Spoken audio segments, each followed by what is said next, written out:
Everyone, अब हम एक नया टॉपिक कवर करने जा रहे हैं जो कि एवोल्यूशन ऑफ सीलोम। ठीक है, तो सीलोम क्या होता है?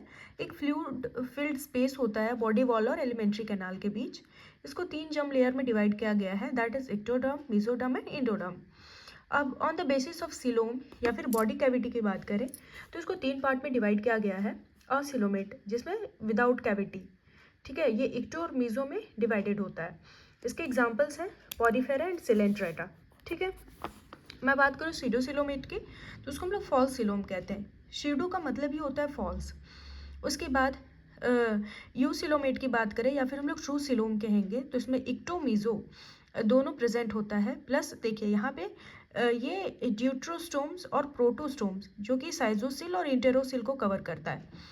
ट्रू सिलोम का मतलब होता है the space line by mesodermal cell towards the ectoderm and endoderm. ठीक है, इसके एग्जांपल्स हैं annelids, arthropods, mollusc and echinoderms. और सीटोसिलोमेट्स के एग्जांपल है एस्केलमिंथस। ठीक है, सिलोम जो है वो मेन बॉडी कैविटी होता है मोस्ट ऑफ द एनिमल में, position inside the body and surrounded by mesoderm on it's all its surface. ठीक है, और ये सराउंडेड होता है मेसोडर्म से। इसकी डेवलपमेंट की बात करें तो during embryo development coelom formation begin होता है गैस्ट्रोलेशन स्टेज में। ठीक है, गैस्ट्रोलेशन स्टेज में सिलोम का फॉर्मेशन शुरू होगा। साइजोसिलो की बात करें तो प्रोटोस्टोम्स में सिलोम फॉर्म होता है by the process as known as सीजोसिली। ठीक है, और प्रोटोस्टोम्स में जो सिलोम फॉर्मेशन स्टार्ट होता है वो प्रोसेस को ही सीजोसिली कहा जाता है। और आर्केंटेरोन इनिशियली फॉर्म होगा, उसके बाद मेसोडर्म स्प्लिट करेगा 2 लेयर में।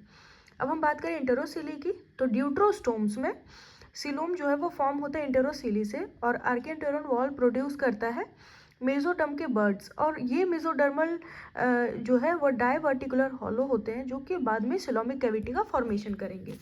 देखिए यहाँ भी जो डायग्राम बना हुआ है साइजोसिली का उसको देखिए, उसके बाद इंटेरोसिली का देखिए।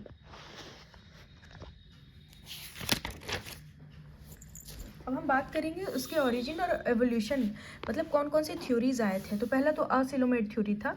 ये हमें बताया कि कोई भी जो सिलोम है वो इवॉल्व हुए थे एसिलोमेट एंसेस्टर से।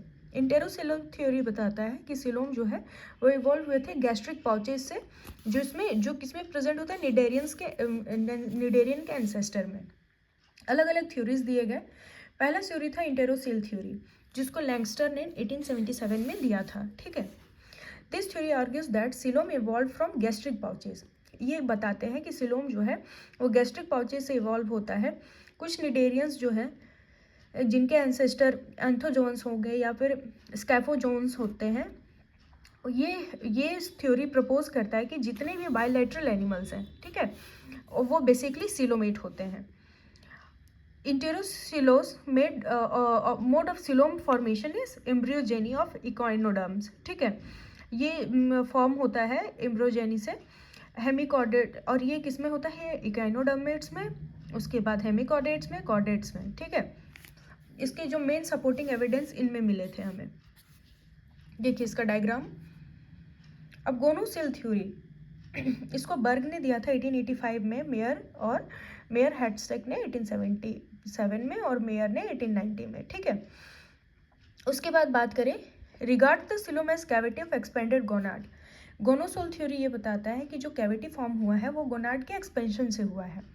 इसका ओरिजिन जो है वो इसको एसोसिएट किया जाता है गोनाड्स और सिलोमिक एपिथेलियम के बीच में।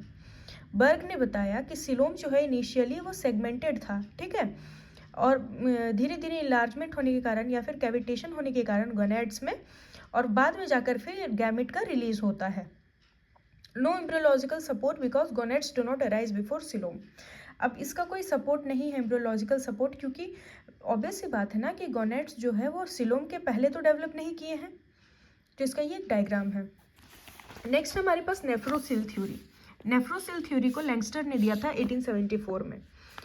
तो यहाँ ये कह रहा है कि सिलोम ओरिजिनेट हुआ था एक एक्सपेंडेड नेफ्रीडिया के फॉर्म में। देखिए गोनोसोल जो था वो एक्सपेंडेड गोनाड बता रहा है और हमारा जो नेफ्रोसिल थ्योरी है वो एक्सपेंडेड नेफ्रीडिया बता रहा है। This was never taken seriously, इसको कभी सीरियसली नहीं लिया गया इस थ्योरी को, क्योंकि जो प्रोटोनेफ्रीडिया है उसको भी सिलोमेट्स में डाला गया है। अब देखिए हमारे पास है सीजोसिल थ्योरी। सीजोसिल थ्योरी को क्लार्क ने दिया था 1964 में। जो सिलोमेट्स हैं वो इवॉल्व होते हैं एंसेस्ट्रल सिलोमेट से, जैसे कि फ्लैटवर्म हो गए, ठीक है, पैरेनकाइमल सेल्स जो हैं मेसेनकाइम के, ठीक है। इसके एग्जांपल्स में एनिलीड्स हैं, मोलस्क हैं, जो बताते हैं कि सपोर्टिंग एविडेंस है इस थ्योरी के। फंक्शन क्या होता है सिलोम का? तो एब्जॉर्ब करता है शॉक को और प्रोवाइड करता है हाइड्रोस्टेटिक स्केलेटन, ठीक है। सपोर्ट करता है इम्यून सिस्टम को इन द फॉर्म ऑफ सिलोमेसाइट्स, और ये या तो अटैच होगा वॉल ऑफ द सिलोम से और या फिर वो फ्लॉट करेगा फ्रीली। ये अलाउ करता है मसल को ताकि वो ग्रो करे, है ना, बॉडी वॉल से। अब सिलोमिक फ्लूइड की बात करें तो जो सिलोम के अंदर फ्लूइड प्रेजेंट होता है उसको हम लोग सिलोमिक फ्लूइड कहते हैं, ठीक है। इसका सिग्निफिकेंस क्या है? ये मूवमेंट और ग्रोथ में हेल्प करेगा ऑर्गन्स के, और ये हेल्प करेगा कि गैसेस, न्यूट्रिएंट्स या वेस्ट प्रोडक्ट हैं वो पूरे बॉडी में ट्रांसपोर्ट हो जाए, और ये अलाउ करेगा स्टोरेज ऑफ स्पर्म और एग का मैच्योरेशन के दौरान, ठीक है। तो ये था हमारा एवोल्यूशन ऑफ सिलोम, तो इसको आप कंप्लीट कर लें। Thank you so much.